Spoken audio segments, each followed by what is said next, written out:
सालों में east Asia में सबसे तेज ग्रो करने वाली डेवलप्ड इकोनॉमीज को एशियन टाइगर्स करके पुकारा जाता है। 4 एशियन टाइगर्स ये है सिंगापुर, ताइवान, हांगकांग और साउथ कोरिया।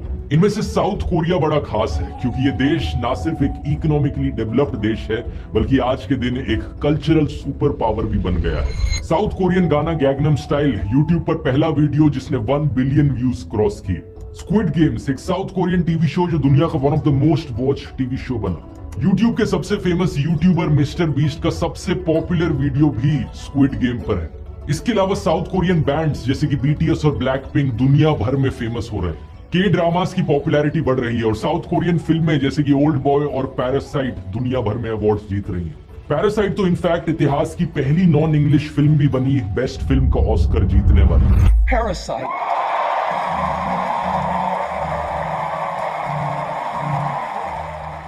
ये सब कैसे हो रहा है? क्या ये रैंडम चांस की बात है कि सारी साउथ कोरियन चीजें इतनी पॉपुलर हो रही हैं दुनिया में, या फिर ये एक सोची समझी गई स्ट्रैटेजी है साउथ कोरियन सरकार की?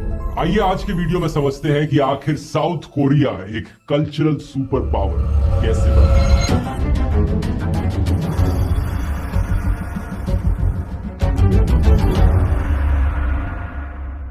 अपनी कहानी की शुरुआत करते हैं 15 अगस्त साल 1945 से। वो दिन जिस दिन जापान ऑफिशियली सरेंडर कर देता है और वर्ल्ड वॉर 2 खत्म होती है। जर्मनी, इटली और जापान के देशों को एक बड़ी हार का सामना करना पड़ता है, लेकिन कोरिया का देश जो जापानीज रूल के अंडर रहा था उन्हें अपनी आजादी मिलती है। यही कारण कि 15 अगस्त को नेशनल लिबरेशन डे मनाया जाता है साउथ कोरिया में। लेकिन ना सिर्फ साउथ कोरिया में बल्कि नॉर्थ कोरिया में भी, क्योंकि उस जमाने में नॉर्थ कोरिया साउथ कोरिया 2 अलग अलग देश नहीं थे बल्कि एक ही देश था, कोरिया नाम से। ये सिर्फ सेकेंड वर्ल्ड वॉर खत्म होने के बाद ही था कि सोवियत यूनियन और अमेरिका ने डिसाइड किया कि वो कोरिया के देश को 2 हिस्सों में बांट देंगे।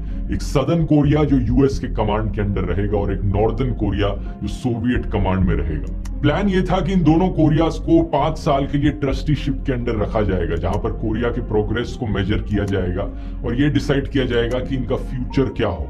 इन 5 सालों के बाद प्लान ये था कि कोरिया को वापस से एक इंडिपेंडेंट देश बना दिया जाएगा, लेकिन अफसोस ऐसा होता नहीं है। अमेरिका और सोवियत यूनियन के बीच में टेंशन्स बढ़ने लगती हैं और कोल्ड वॉर की शुरुआत हो जाती है। 1948 में यूनाइटेड नेशंस सुपरवाइज्ड इलेक्शंस करवाने की कोशिश करी जाती है नॉर्थ कोरिया में, लेकिन ये पॉसिबल हो नहीं पाता। लेकिन यूएस कंट्रोल्ड साउथ कोरिया में इलेक्शंस जरूर कंडक्ट हो जाती हैं और एक नया कॉन्स्टिट्यूशन बनाया जाता है। इसी के चलते 15 अगस्त साल 1948 को रिपब्लिक ऑफ कोरिया की स्थापना होती है, जो कि एक नया लिबरल डेमोक्रेटिक देश बनता है। Our General of the Army, Douglas MacArthur, and Mrs. MacArthur, to attend ceremonies formally proclaiming the end of United States military government in Korea and the formation of the free and independent Korean Republic. अगले महीने north Korea को भी एक communist देश घोषित कर दिया जाता है डिक्टेटरशिप के अंडर। 2 साल बाद साल 1950 में नॉर्थ कोरिया दोनों देशों को रीयूनिफाई करने की कोशिश करता है, किसी पीसफुल समझौते से नहीं बल्कि इन्वेजन करके साउथ कोरिया पर।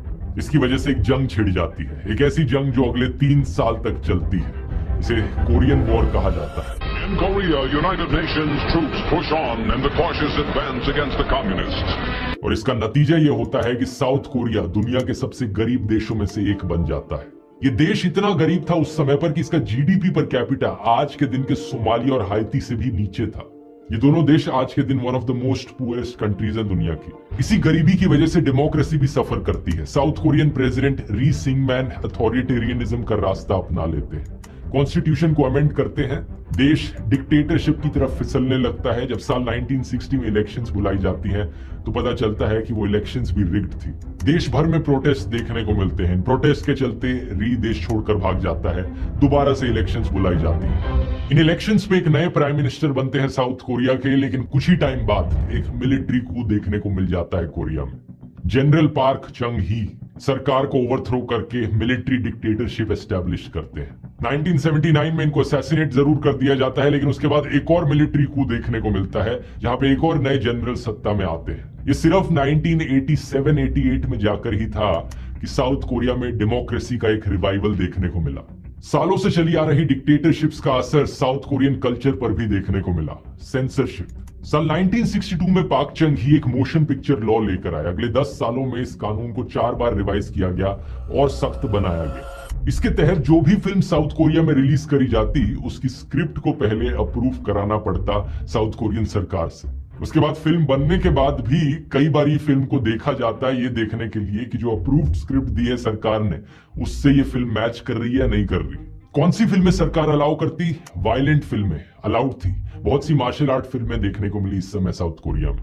मेलोड्रामा फिल्में अलाउड थी। प्रोपेगेंडा फिल्में ऑब्वियसली अलाउड थी, सरकार उन्हें फाइनेंस करती थी। अश्लील फिल्में भी अलाउड थी, जिन्हें हॉस्टेस फिल्मों का नाम दिया जाने लगा, जिनमें अक्सर एक कैरेक्टर होता था जो प्रोस्टिट्यूट या बार गर्ल का रोल निभाता था। लेकिन क्या नहीं अलाउड था? कोई भी सोशियो पॉलिटिकल असल मुद्दों पर फिल्म बनाना। सरकार को किसी भी तरीके से क्रिटिसाइज करना तो छोड़ो, वो तो अलाउड था ही नहीं। यहाँ पर देश में हो रही किसी भी प्रॉब्लम को लेकर कोई भी फिल्म नहीं बनाई जाती। इस डिक्टेटरशिप के दौरान फॉरेन गानों पर भी बैन लगाया गया। न्यूयॉर्क टाइम्स के इस आर्टिकल को देखिए साल 1975 से। South Korea band the foreign music. South Korea ने हर उस फॉरेन गाने पर बैन लगाया जिसमें मॉरल स्टैंडर्ड नहीं देखने को मिलता था। 2 लंबी ब्लैक लिस्ट इशू करी गई जिसमें 260 से ज्यादा गाने थे। प्रोटेस्ट सॉन्ग्स, रॉक सॉन्ग्स, फोक गाने। बॉब डिलन का legendary song blowing in the wind भी बैन किया गया साउथ कोरिया में। ये सिर्फ 1990s में जाकर ही था कि जब डेमोक्रेसी वापस आई तो चीजें धीरे धीरे बदलने लगी। साल 1993 की हॉलीवुड फिल्म जुरासिक पार्क बड़ी पॉपुलर हुई दुनिया भर में और बहुत पैसा कमाया उसने बॉक्स ऑफिस पर। साउथ कोरिया के जो presidential advisory board on science and technology थे, उन्होंने एक रिपोर्ट सबमिट करी साउथ कोरियन प्रेसिडेंट को मेंशन करते हुए कि ये देखो, इस एक हॉलीवुड फिल्म ने इतना रेवेन्यू कमाया है जितना 1.5 मिलियन Hyundai की गाड़ियां बेचकर मिलता। इसके बाद इनकी सरकार को लगा कि हमें मीडिया प्रोडक्शन को स्ट्रेटेजिक इंडस्ट्री के तौर पर प्रमोट करना चाहिए अपने देश में। इसी साल एक कोरियन फिल्म स्योप्योंजे रिलीज हुई कोरियन सिनेमा पर। ज्यादा लोगों को उम्मीद नहीं थी इस फिल्म से, क्योंकि इस पॉइंट ऑफ टाइम पर सिर्फ हॉलीवुड फिल्में हिट होती थी साउथ कोरियन बॉक्स ऑफिस पर। लेकिन ये film traditional folk musical story telling पर बेस्ड थी और लोगों को कोरिया में ये फिल्म इतनी पसंद आई कि ये पहली कोरियन फिल्म बन गई 1 मिलियन से ज्यादा टिकट्स सेल करने वाली, सिर्फ साउथ कोरिया की राजधानी सोल के शहर में। अब कोरियन सरकार को एहसास होने लगा कि इस मीडिया इंडस्ट्री में बहुत पोटेंशियल है। उन्हें आइडिया आया क्यों ना हम कोरियन कल्चर को एक ग्लोबल एक्सपोर्ट बना दें, और यहाँ पर सरकार ने एक बड़ा प्रोएक्टिव रोल निभाया। यहाँ थोड़ी कोरियन इकोनॉमी की भी बात करनी जरूरी है कि कोरियन सरकार इतना एक्सपोर्ट्स पर क्यों फोकस कर रही थी। 1962 और 1989 के बीच में कोरिया का जो नॉमिनल जीडीपी पर कैपिटा था वो 50 गुना बढ़ चुका था। 1962 में $104 से लेकर 1989 में $5,438 तक पहुंच चुका था। जनरल पार्क ने कई प्राइवेट बैंकों को नेशनलाइज किया था देश में। डिक्टेटरशिप के चलते पाक का कंट्रोल ऑलमोस्ट हर चीज पर था। इंटरेस्ट रेट क्या होगा देश में, टैक्स बेनिफिट किसे मिलेंगे, फॉरेन एक्सचेंज एलोकेशन कैसे होगी और लाइसेंसेस कैसे दिए जाएंगे, इंपोर्ट एक्सपोर्ट के लाइसेंसेस, ये सब पाक के कंट्रोल में थे। और पाक ने इस कंट्रोल का इस्तेमाल किया चेबोल्स को प्रमोट करने के लिए। चेबोल्स यहाँ पर एक कोरियन शब्द है जिसका बेसिकली मतलब है बहुत बड़े बड़े फैमिली बिजनेसेस। इन्हें फॉरेन कंपटीशन से बचाया गया और सरकार ने इन्हें अलाउ किया लेबर को एक्सप्लॉइट करना देश में। अगर आपको याद हो, मैंने सिंगापुर पर एक पूरी केस स्टडी करी थी कि सिंगापुर का देश इतना डेवलप्ड देश कैसे बना। इस वीडियो में उसकी बात करी थी। अगर वीडियो नहीं देखा है, इसका लिंक डिस्क्रिप्शन में है। सिंगापुर उस वक्त जो प्रॉब्लम्स फेस कर रहा था वो साउथ कोरिया की प्रॉब्लम से काफी सिमिलर थी। एक छोटा सा देश जिसका डोमेस्टिक मार्केट बड़ा छोटा है, पॉवर्टी के कारण डोमेस्टिक सेविंग्स की कमी है, नेचुरल रिसोर्सेज कोई है नहीं देश में। इसका मतलब अगर देश को ग्रो करना है तो एक्सपोर्ट पर फोकस करना पड़ेगा, एक्सपोर्ट ओरिएंटेड इंडस्ट्रियलाइजेशन। सिंगापुर की तरह साउथ कोरिया ने भी इस चीज पर फोकस किया। कई सारे manufactured items, wigs, stuff toys, ship building, automobiles, home electronics products, chemicals, semiconductors, इन सब चीजों को एक्सपोर्ट लिस्ट पर डाला गया। हमारा देश इन सारी चीजों को एक्सपोर्ट करेगा दुनिया को, और इस तरीके से हमारा देश ग्रो करेगा। और एक्सपोर्ट करने की जब बात आई तो सरकार ने सोचा क्यों ना हम कोरियन कल्चर को भी एक्सपोर्ट करें। इसी रीजन से 1994 में कोरियन सरकार स्थापना करती है कल्चरल इंडस्ट्री ब्यूरो की। पुराने घिसे पिटे मोशन पिक्चर लॉ को हटाकर अब एक नया फिल्म प्रमोशन लॉ लाया जाता है 1996 में। पिछले लॉ में लिखा था कि ऐसी फिल्में नहीं बन सकती, वैसी फिल्में नहीं बन सकती, इस पर सेंसर, उस पर सेंसर। अब कहा गया जो बनाना है बनाओ। देश के सभी फिल्म मेकर्स और आर्टिस्ट अपनी फुल क्रिएटिविटी से काम करो। इसी बीच सरकार को एक मीडिया पॉलिसी रिपोर्ट सबमिट करी जाती है जिसमें कंसर्न उठाया जाता है कि लेकिन हम कोरियन लोग उन बड़ी बड़ी मल्टीनेशनल फॉरेन कंपनियों के साथ कैसे compete करेंगे। तो देखते ही देखते सैमसंग, ह्युंडई और डेवू जैसी चेबोल्स जो है वो मीडिया सेक्टर में भी एक्सपैंड करने लग जाती है। Literally domestic film production, foreign film import, distribution, exhibition, ये सारे काम ये कंपनीज करने लग जाती हैं। इन कंपनीज के पास पैसे की कमी तो थी नहीं, तो पहली बार प्रॉपर तरीके से फिल्म प्रोडक्शन करी जा सकी। ऑडियंस के टेस्ट पर मार्केट रिसर्च करी गई। प्रेस्टिजियस यूनिवर्सिटीज में पढ़ने वाले एमबीएज और ग्रेजुएट्स को फिल्म कंपनीज में हायर किया गया और चेबोल्स की मदद से बड़े बड़े बजट्स की फिल्में बन पाई। जैसे कि ये स्वीरी फिल्म, जो कि पहली Hollywood style big budget blockbuster film थी कोरियन फिल्म इंडस्ट्री में। इस मेलोड्रामेटिक एक्शन फिल्म ने हॉलीवुड स्टोरी टेलिंग का इस्तेमाल किया, लेकिन जो कंटेंट था वो स्ट्रिक्टली कोरियन था। इसे एक्चुअली में सैमसंग के द्वारा प्रोड्यूस किया गया था 2.4 बिलियन वॉन के बजट पर। और जिस साल ये रिलीज हुई, इसे टाइटैनिक ब्लॉकबस्टर फिल्म से भी ज्यादा लोग देखने आए साउथ कोरिया में। यह अपने समय की कोरिया की हाईएस्ट एवर ग्रॉसिंग फिल्म बन गई। इसके बाद से अब कोरियंस को भी इंटरेस्ट आने लगा अपनी लोकल फिल्में देखने में। फिल्म प्रोडक्शन कंपनीज को इनकरेज किया जाने लगा कि अब कोरिया के बाहर भी अपनी फिल्में दिखाओ। लेकिन 1997 में एक भयानक फाइनेंशियल क्राइसिस आ जाती है। Global markets worried that other Asian countries might have similar hidden flaws. The Asian financial crisis. 3 देशों पर सबसे बुरा असर देखने को मिला, थाईलैंड, इंडोनेशिया और साउथ कोरिया। आईएमएफ को मदद करनी पड़ी इन देशों की, लेकिन आईएमएफ ने कुछ कंडीशंस रखी अपनी। साउथ कोरिया की इस इकोनॉमिक क्राइसिस के पीछे चेवोल्स और क्रॉनी कैपिटलिज्म को जिम्मेदार ठहराया गया। ढेर सारी इलीगल इनसाइडर ट्रेडिंग देखने को मिली थी, टैक्स इवेजन हुआ, इनडायरेक्ट क्रॉस ओनरशिप्स देखने को मिली। इंटरनेशनल मॉनेटरी फंड ने साउथ कोरियन सरकार को कहा कि अगर मदद चाहिए हमारी तो ये जो रायता फैला रखा है इसे साफ करो। 8 नए रूल्स बनाए साउथ कोरियन सरकार ने चेबोल्स को लेकर। इनमें से एक रूल था, ये लोकल बड़े बड़े फैमिली ओन्ड बिजनेसेस, इन्हें हर तरह के बिजनेस में घुसने नहीं दिया जाना चाहिए। ये सिर्फ अपने कोर सेक्टर्स पर फोकस करें। यही कारण कि सैमसंग और ह्युंडई जैसी कंपनीज आज के दिन फिल्म प्रोडक्शन के बिजनेस में नहीं है। इन नए रूल्स के आने के बाद इन चेबोल्स ने फिल्म प्रोडक्शन से अपने बिजनेसेस हटा लिए और नए छोटे प्लेयर्स को मौका मिल पाया इस स्पेस में एंट्री मारने का। इस फाइनेंशियल क्राइसिस ने ना सिर्फ कोरिया की इकोनॉमी को तोड़ के रख दिया था, बल्कि कोरिया की इंटरनेशनल इमेज भी नीचे गिरी थी। तो Korean president Kim day Jung ने सोचा कि कल्चर यहाँ पर एक बहुत अच्छा टूल है, ना सिर्फ इकोनॉमी को रिवाइव करने का बल्कि देश की रीब्रांडिंग का भी। आज के दिन किम डे जुंग एक हाईली रिस्पेक्टेड इंसान है साउथ कोरिया में। इन्हें कल्चर प्रेसिडेंट भी कहा जाता है। ये इनके और इनके सक्सेसर रो मू ह्यून की वजह से ही था कि साउथ कोरिया में एक कल्चरल रेवोल्यूशन देखने को मिली। इंटरेस्टिंगली किम डे जुंग इकलौते कोरियन है नोबेल प्राइज जीतने वाले भी।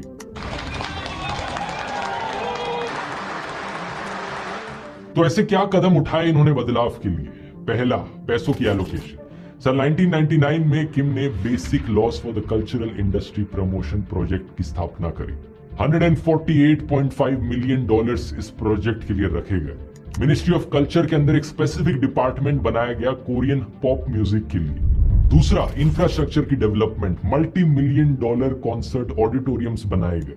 देश भर की यूनिवर्सिटीज में कल्चर इंडस्ट्री डिपार्टमेंट्स बनाए गए। नोरे बैंक्स देश भर में उभर कर आने लगे। नोरे बैंक्स क्या है? ये बेसिकली कारियोके बार्स हैं जहां पर लोग ड्रिंक कर सकते हैं और कारियोके की सिंगिंग कर सकते हैं। तीसरा, डिजिटल कोरिया। कई लोगों का मानना है कि ये कोरियन टीवी शोज और फिल्में इतनी पॉपुलर इसलिए हुई क्योंकि कोरोना के टाइम पे सब लोग अपने घर में बैठे थे और यूट्यूब और ओटीटी प्लेटफॉर्म्स पर नए कंटेंट की तलाश में थे, इसलिए सबने कोरियन ड्रामाज और ये टीवी शोज देखने शुरू किए। लेकिन एक्चुअली में इस सब की प्रिपरेशन किम डे जुंग ने बहुत पहले ही शुरू कर दी थी। सन 1998 में पहली बार घर में रहने वाले लोगों के पास ब्रॉडबैंड सर्विसेज आई साउथ कोरिया में। लेकिन इतनी तेजी से ब्रॉडबैंड कनेक्शंस को प्रमोट किया गया कि 2004 तक ऑलमोस्ट 12 मिलियन हाउस होल्ड्स के पास ब्रॉडबैंड कनेक्शंस थे। कोरिया को टाइटल मिला दुनिया के मोस्ट वायर्ड नेशन का इसकी वजह से।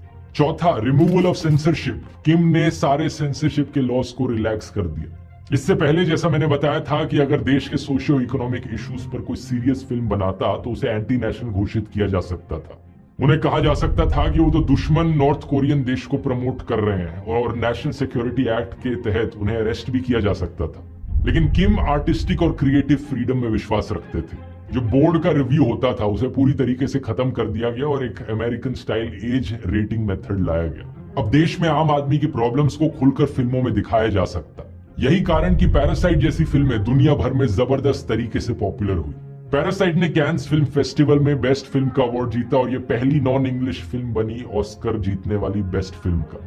इस फिल्म में क्या दिखाया गया था? साउथ कोरिया की एक्सट्रीम इनइक्वालिटी, जो गरीब और अमीर के बीच में एक डिवाइड है कोरिया के अंदर, ये दुनिया के सामने दिखाया। लेकिन किसी ने ये नहीं कहा कि डायरेक्टर बॉन्ग जून हो ने देश का नाम खराब कर दिया। किसी ने ये नहीं कहा कि ये देश की पॉवर्टी दुनिया के सामने बेच रहा है। In fact south Korean president Moon Jae ने खुद इस फिल्म की तारीफ करी, इसे द मोस्ट कोरियन स्टोरी करके पुकारा। कोरिया में लोगों ने इस बात पर जश्न मनाया कि ये फिल्म इतनी पॉपुलर हुई दुनिया भर में।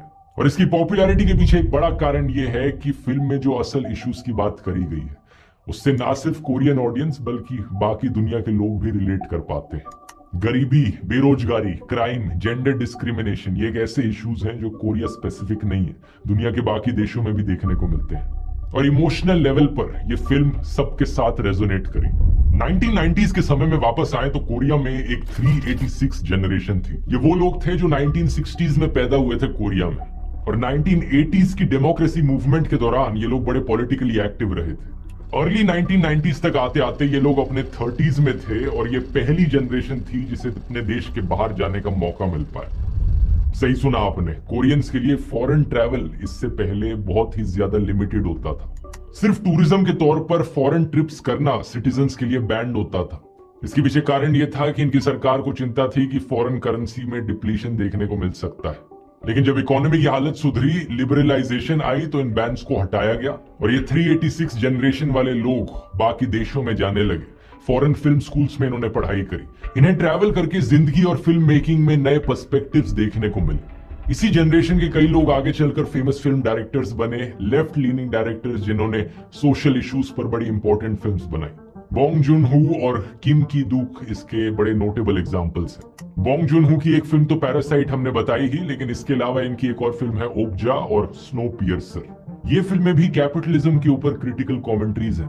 दूसरी तरफ किम की डूक की फिल्म पीटा एक हार्टलेस लोन रिकवरी एजेंट की कहानी सुनाती है। इस फिल्म ने गोल्डन लायन बेस्ट फिल्म का अवार्ड जीता वेनिस फिल्म फेस्टिवल में। उस जमाने की इंटरनेशनली सबसे पॉपुलर कोरियन फिल्म रही है ओल्ड बॉय बाय पार्क चैन वूक। ये एक वायलेंट डार्क रिवेंज ड्रामा है जिसे अनऑफिशियली इंडिया में भी रीमेक किया गया था। जिंदा नाम से एक फिल्म बनाई गई थी। ऑफिशियली इसका हॉलीवुड में भी एक रीमेक बना सेम टाइटल के साथ ओल्ड बॉय नाम से। डार्क थ्रिलर्स कोरिया में एक समय पर सबसे पॉपुलर जॉनर हुआ करता था। एक विलन फिल्म जो है हमारी, वो Korean movie I saw the devil से इंस्पायर्ड है। Bollywood film murder 2 the chaser Korean film की कॉपी है। आउटलॉस को कॉपी किया गया राधे और मोस्ट वांटेड भाई में। अब कोरियन फिल्म इंडस्ट्री यहाँ पर